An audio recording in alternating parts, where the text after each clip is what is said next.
존경하는 국민 여러분, 민생과 국가 발전을 위해 애쓰시는 김진표 국회의장님, 김영주 정우택 부의장님, 또 함께해 주신 이재명 더불어민주당 대표님, 이정미 정의당 대표님, 김기현 국민의힘 대표님, 홍익표 민주당 원내대표님, 윤재옥 국민의힘 원내대표님, 그리고 여야 의원 여러분, 저는 오늘 정부의 국정 운영 방향과 이에 터잡은 내년도 정부 예산안을 국민과 국회에 설명드리고자 합니다.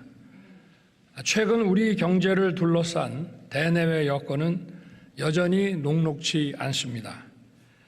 국제적으로 고금리와 고물가 상황이 지속되는 가운데 글로벌 경제가 위축되고 있으며 올해 세계 교역은 유례를 찾기 힘든 0%대 증가율에 그칠 것으로 예상됩니다. 또한 우크라이나 러시아 전쟁에 더해 이스라엘 하마스 무력 충돌로 인한 글로벌 안보 리스크까지 겹쳐 세계 경제의 불안전성이 커지고 있습니다. 세계 경제의 침체에 따라 대외 의존도가 높은 우리 경제의 성장세도 둔화되고 서민 취약계층 중심으로 민생의 어려움은 가중되고 있습니다. 이에 정부는 각별한 경각심을 가지고 거시경제 리스크 관리에 만전을 기하는 가운데 경기 회복과 민생 안정에 주력하고 있습니다. 경제 안보 상황을 24시간 밀착 모니터링하는 한편 상황별 조치 계획을 점검하고 신속한 적기 대응 조치를 상시 준비하고 있습니다. 한국은행이 지난주 발표한 3, 4분기 GDP 성장률 지표를 보면 우리 경제는 작년 말과 금년 초의 전망대로 하반기로 갈수록 성장세가 증가되고 내년에는 잠재 성장률 이상으로 회복되어 주요국을 상회할 것으로는 예상됩니다. 주력 수출품인 반도체 수출이 회복세를 이어가는데 자동차, 조선, 2차 전지, 방산 등 다양한 품목의 수출이 개선되면서 회복세를 견인하고 있습니다. 정부는 최근의 회복세가 더욱 힘을 받도록 수출 및 투자 확대 노력을 강화하고 내수 회복에도 주력하겠습니다. 그간 부진했던 경제 지표가 조금씩 나아지고는 있지만 민생의 어려움은 여전히 지속되고 있습니다. 유류세와 관세의 인하, 공공요금 관리 등으로 우리나라의 물가 상승률은 주요국을 비교해서 다소 낮은 수준이긴 합니다. 그러나 국민 여러분께서 체감하시는 물가는 여전히 높고 장기간 지속되어 온 고금리로 생계비 부담이 가중되고 있습니다. 정부는 물가와 민생 안정을 모든 정책의 최우선에 두고 총력 대응하겠습니다. 범정부 물가 안정 체계를 가동하여 장바구니 물가 관리에 주력하는 한편 취약계층의 주거, 교통, 통신 등 필수 생계비 부담을 경감하고 국민들이 체감할 수 있는 민생 안정 대책을 촘촘히 마련해 나아가겠습니다. 아울러 서민금융 공급 확대를 통해 고금리 장기화에 따른 부담 완화 노력도 강화하겠습니다.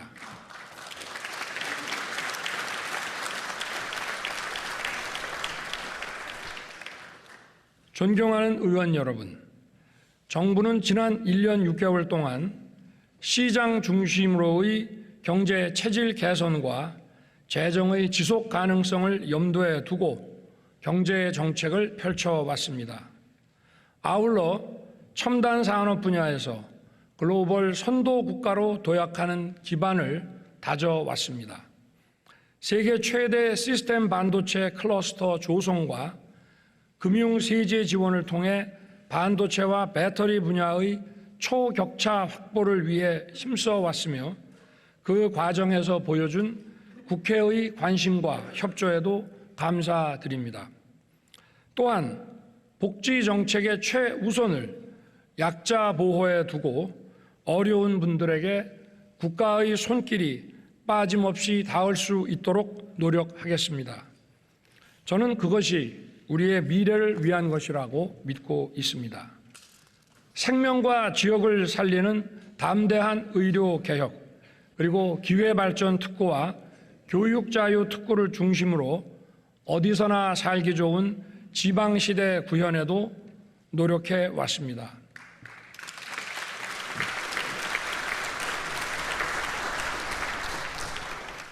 정부는 대한민국 미래와 미래 세대를 위한 3대 개혁에도 힘을 쏟아왔으며 특히 연금 개혁을 위한 준비를 착실하게 진행하였습니다. 우리나라 최고 전문가들과 80여 차례 회의를 통해 과학적 근거를 착실히 축적했으며 24번의 계층별 심층 인터뷰를 통해 국민 의견을 경청하고 여론조사도 꼼꼼하게 실시했습니다. 이렇게 해서 마련한 방대한 데이터는 국민연금 모수 개혁을 포함하여 연금제도 구조 개혁을 위해 요긴한 자료가 될 것입니다. 정부는 국회가 초당적 논의를 통해 연금 개혁 방안을 법률로 확정할 때까지 적극 참여하고 최선을 다해 지원하겠습니다.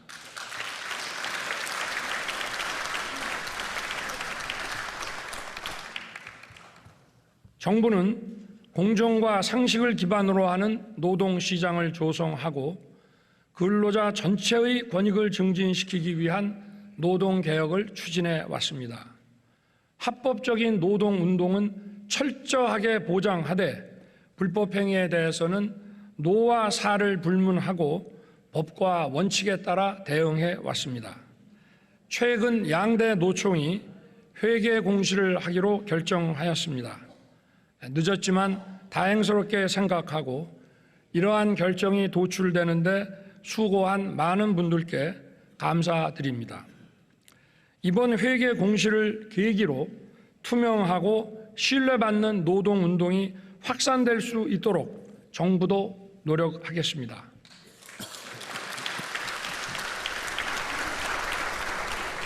노사 모두 대한민국의 미래와 청년의 미래를 위한 노동개혁에 함께해 주실 것을 부탁드립니다. 정부는 교육의 다양성과 개방성을 존중하고 공정한 교육 시스템을 구축하는 교육개혁을 꾸준하게 추진해 왔습니다. 국제사회의 치열한 경쟁에 밀리지 않기 위해서는 다양성과 개방성에 기반한 인재 양성이 매우 중요합니다. 한편 수십 년간 공고하게 유지되어 온 사교육 카르텔을 근절하고 공정 입시를 실현하여 누구나 공평하게 꿈을 이룰 수 있는 교육 시스템으로 변화시켜가고 있습니다. 교권 확립을 위한 교권보호사법을 개정하여 학교 현장의 정상화를 위한 큰 걸음도 내디뎠습니다. 교권보호사법의 개정에 협조해 주신 국회에 다시 한번 감사드립니다.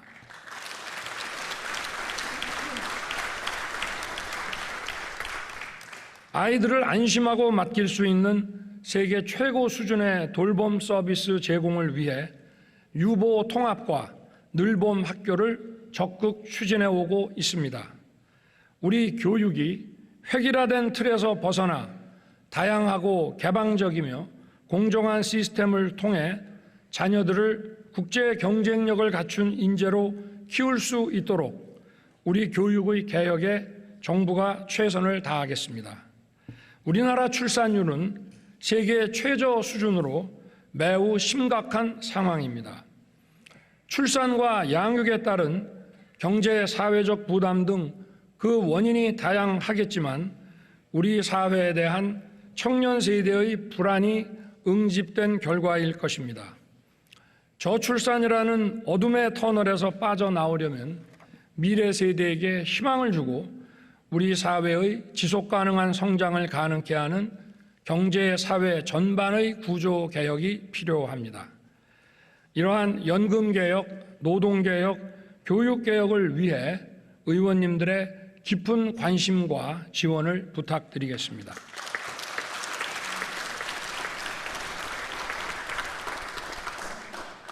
존경하는 국민 여러분, 그리고 의원 여러분, 튼튼한 안보는 경제의 초석입니다. 북한의 불법 도발에 강력히 대응하면서 핵미사일 위협에 대한 억지력을 강화하고 있습니다. 한미 핵협의그룹을 가동하여 동맹의 확장 억제력 수준을 격상시켰습니다. 정부는 올해 한미동맹 70주년을 맞아 안보, 경제, 첨단기술, 정보, 문화를 망라한 글로벌 포괄 전략 동맹을 구축하였습니다. 세계적인 공급망 위기에서 긴밀히 작동하는 한미 경제안보 협력 메커니즘은 우리의 위기관리 능력을 더욱 튼튼하게 할 것입니다. 또한 반도체, AI, 우주와 같은 첨단 분야의 전략 동맹은 우리 기업과 국민들에게 더 많은 기회와 일자리를 제공할 것입니다. 한일 양국의 경제 협력과 비즈니스가 이제 활기를 띠기 시작했습니다. 일본은 반도체 소재의 수출 규제를 해제하였고 한일 간의 화이트리스트가 복원되었으며 통화 스와프도 재개되었습니다. 올해 한일 양국을 오간 방문객 수가 역대 최대치인 연간 1,000만 명 수준에 근접한 것은 양국 국민들 간의 상호 우호와 교류 열망을 반영하는 것이라 하겠습니다. 나아가 지난 8월 캠프 데이비드에서 구축한 한미일 안보 경제 협력 체계를 기반으로 3국 간 첨단 기술 협력을 심화하는 동시에 인태 지역과 글로벌 무대에서 우리 대한민국의 전략적 역할을 더욱 강화할 수 있게 되었습니다.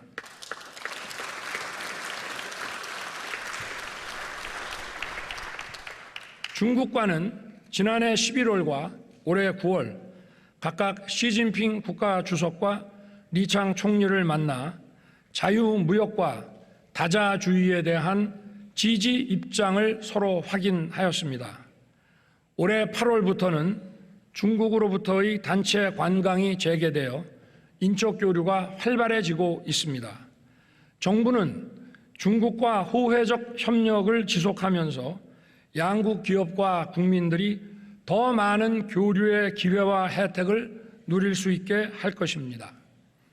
저는 외교의 중심을 경제에 두고 우리 국민과 기업이 뛰는 곳이면 세계 어디든 달려가고자 합니다. 지난해에 이어 올해에도 UN 총회, 나토, G20, 아세안에 참석하여 세계 각국의 정상들과 다자 및 양자 회담을 하였고 미국, 일본, 베트남, 폴란드, 사우디, UAE, 카타르 등을 방문하여 양자 정상회담을 하였습니다. 취임 이후 1년 반 동안 93개국과 142회의 정상회담을 하였습니다.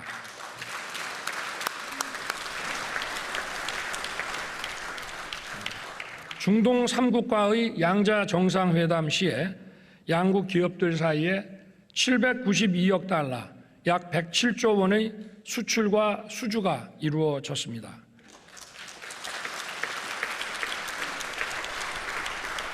(1970년대부터) 에너지와 건설 분야에서 일궈온 중동과의 협력 지평을 바이오, 의료, 스마트팜, 디지털, 원자력 그리고 방위 산업 분야까지 아우르는 미래 첨단 분야로 넓히기 위해 정부 간 전략적 협력을 강화해 나갈 것입니다.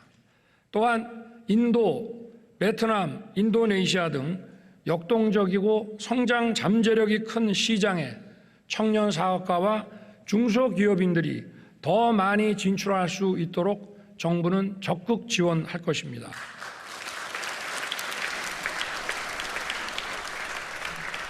존경하는 의원 여러분, 우리 정부의 재정 운영 기조는 건전 재정입니다. 건전 재정은 단순히 지출을 줄이는 것만이 아니고 국민의 혈세를 낭비 없이 적재적소에 효율적으로 쓰는 것입니다. 건전 재정은 대내적으로는 물가 안정에, 대외적으로는 국가 신인도를 유지하는 데 매우 중요할 뿐 아니라 미래 세대에게 감당하기 어려운 빚을 넘겨주지 않기 위한 것입니다. 최근 국제통화기금은 우리나라의 건전재정 기조를 옳은 방향이라고 호평하였고, 이에 따라 국제신용평가사들도 대한민국의 국가 신용등급 유지에 가장 중요한 요인으로 재정 건전화 노력을 꼽았습니다.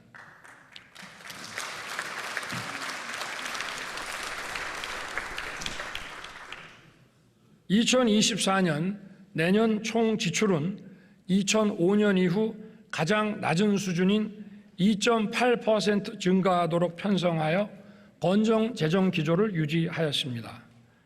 정부는 내년도 예산안 편성 과정에서 총 23조 원 규모의 지출을 구조 조정하였습니다. 모든 재정 사업을 제로 베이스에서 검토하여 예산 항목의 목적과 취지에 맞지 않는 지출, 불급하거나 부정 지출이 확인된 부분을 꼼꼼하게 찾아내서 지출 조정을 하였습니다. 이를 통해 마련된 재원은 국방, 법치, 교육, 보건 등 국가 본질 기능의 강화와 약자 보호, 그리고 미래 성장 동력 확보에 더 투입하겠습니다. 경제가 어려울 때일수록 어려움을 더 크게 겪는 서민과 취약계층, 사회적 약자를 더욱 두텁게 지원하겠습니다.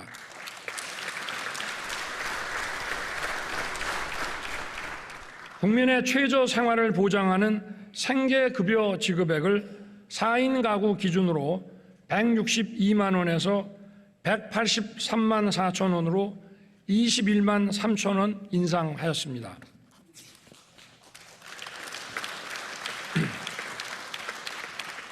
장애 정도가 심한 발달 장애인에게 1:1 전담 서비스를 제공하고 가족 돌봄이 불가능한 경우에 제공하는 개별 돌봄 시범 서비스를 전국에 확대하여 24시간 지원 체제로 만들어 장애인 가족의 어려움을 덜어드리겠습니다.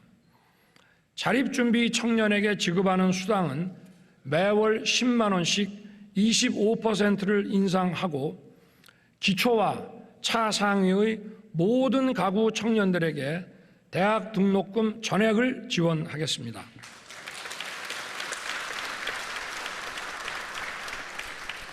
총 12만 명의 소상공인들에게 저리 융자를 제공함과 아울러 이분들에게 고효율 냉난방기 구입 비용을 보조하여 연간 최대 500만 원까지 냉난방기 구입 비용을 지원하겠습니다.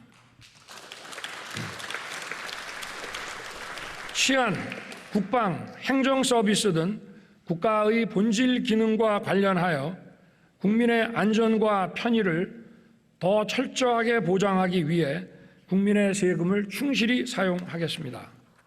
묻지마 범죄에 신속하게 대응하기 위해 경찰 조직을 치안 중심으로 개편하고 이에 맞는 경찰 예산도 치안 역량을 제고하는 데 중점 배정하겠습니다.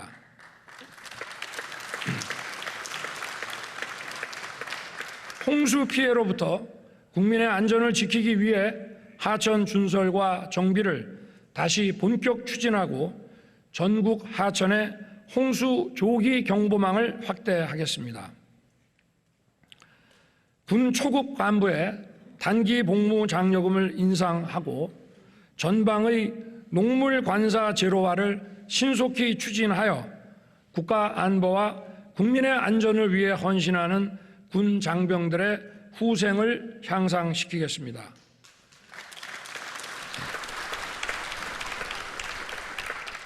봉급 205만 원 달성을 차질 없이 추진하겠습니다.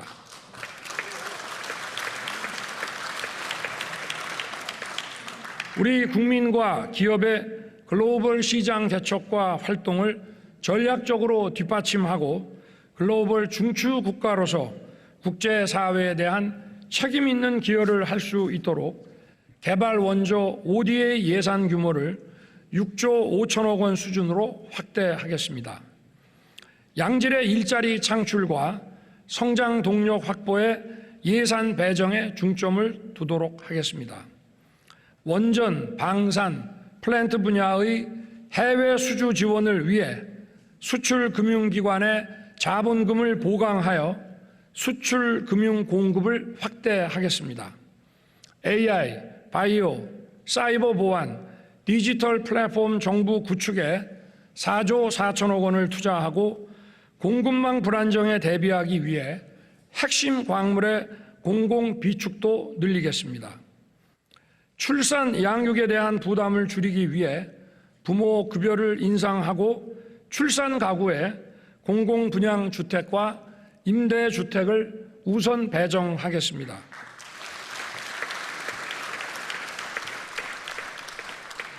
R&D 예산은 2019년부터 3년간 20조 원 수준에서 30조 원까지 양쪽으로는 10조 원이나 대폭 증가하였으나 미래 성장 동력 창출을 위해 질적 개선과 지출 구조 조정이 시급하다는 지적이 많았습니다. 국가 R&D 예산은 민간과 시장에서 연구개발 투자를 하기 어려운 기초 원천 기술과 차세대 기술 역량을 키우는 데 써야 하는 것입니다. 이번 예산안에는 첨단 AI 디지털, 바이오, 양자, 우주, 차세대 원자력 등에 대한 R&D 지원을 대폭 확대하였습니다.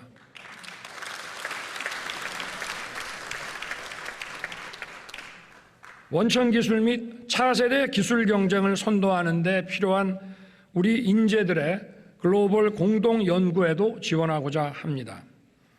원천 기술, 차세대 기술, 최첨단 선도 분야에 대한 국가 재정 R&D는 앞으로도 계속 발굴 확대하여 미래 성장 동력을 이끌겠습니다.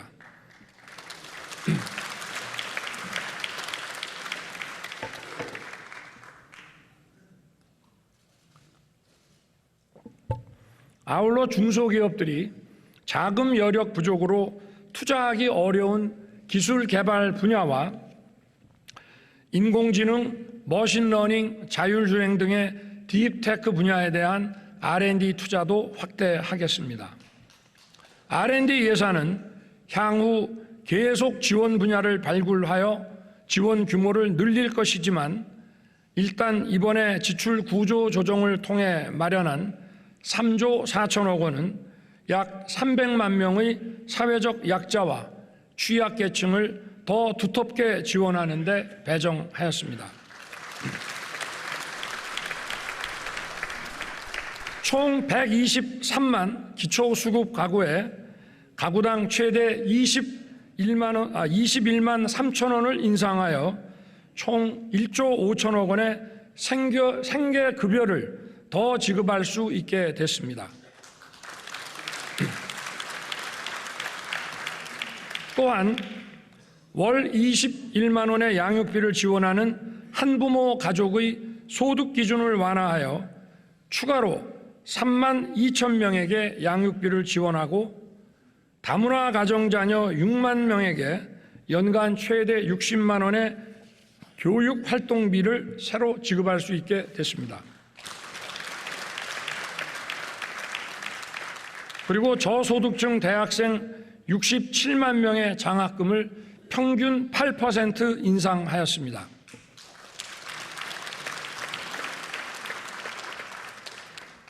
최근 국가재정 R&D의 지출 조정 과정에서 제기되는 고용 불안 등의 우려에 대해서는 정부가 세심하고 꼼꼼하게 챙기고 보완책도 마련하겠습니다.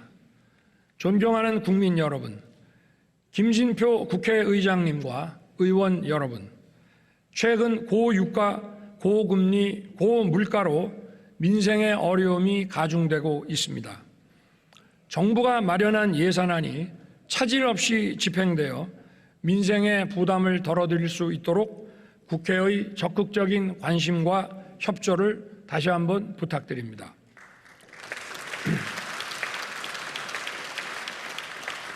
(170만) 명의 기초수급자의 생계급여 인상분과 100만 명 대학생과 청년의 국가장학금 인상분 등이 제대로 집행될 수 있도록 각별한 배려를 당부드립니다.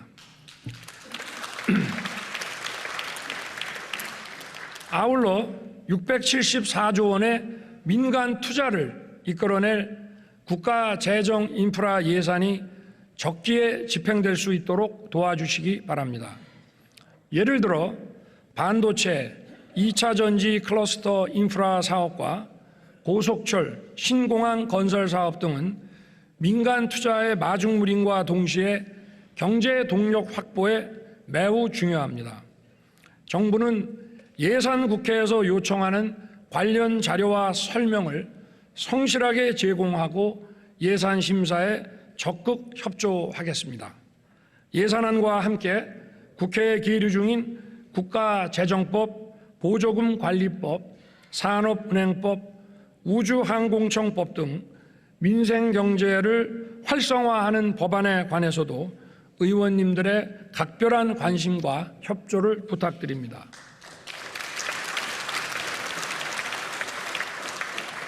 존경하는 의원 여러분, 지금 우리가 처한 글로벌 경제 불안과 안보 위협은 우리에게 거국적 초당적 협력을 요구하고 있습니다. 당면한 복합 위기를 극복하기 위해 힘을 모아주시기를 부탁드립니다. 우리 모두 국민과 함께 위기 극복과 새로운 도약의 역사를 만들어 갑시다. 대단히 감사합니다.